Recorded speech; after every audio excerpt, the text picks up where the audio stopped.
Rusiyanın Suriyada həyata keçirdiyi hava reydləri dünya mediasının gündəmində qalmaqdadır. Rəsmi Moskva bu addımını Suriyadakı antiterror əməliyyatlarında iştirak, Suriya prezidenti Bəşər Əsədin xahişi ilə IŞİD terror qruplaşmasının Suriyadakı mövqelərinə hava zərbələri endirməsi ilə əsaslandırır.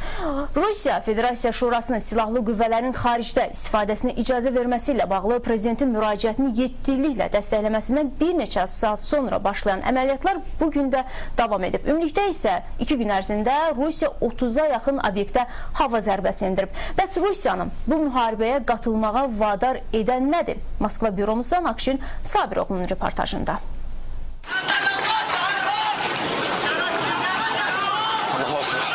Ukrayna böhranı səbəbindən dünyanın böyük gücləri tərəfindən təcrid edilmə siyasəti ilə qarşılaşan Rusiya durumdan çıxış yolunu Suriyaya hərbi müdaxilədə gördü.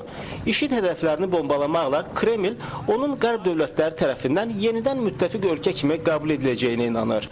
43 ölkədən parlamentarilərin iştirak etdiyi 4-cü beynəlxalq parlamentləri forumunda da başlıca məqsəd Rusiya ilə qərb arasındakı gərginliyin yumşadılması idi.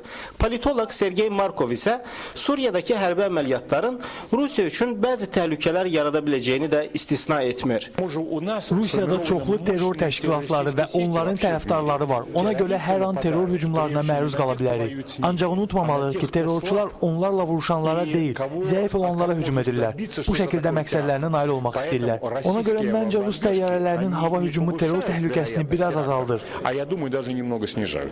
Dumanın MDB ölkələri ilə Əlaqələr Komitəsinin sədri Leonid Slutskiy isə Suriyanın Rusiya üçün ikinci Əfqanistan olmayacağına inanır. Bizim Suriyadakı böhranda ilişib qalmaq fikrimiz yoxdur. Biz bu münaqişədə sadəcə hava qüvvələrimizlə iştirak edəcəyik. Ora qulu qoşunlarımızı göndərməyəcəyik. Mən inanıram ki, bizim hava qüvvələrimizin Suriya ordusuna beynəlxalq terrora qarşı mübarizədə ciddi faydası olacaq və terrorçular məhv ediləcək.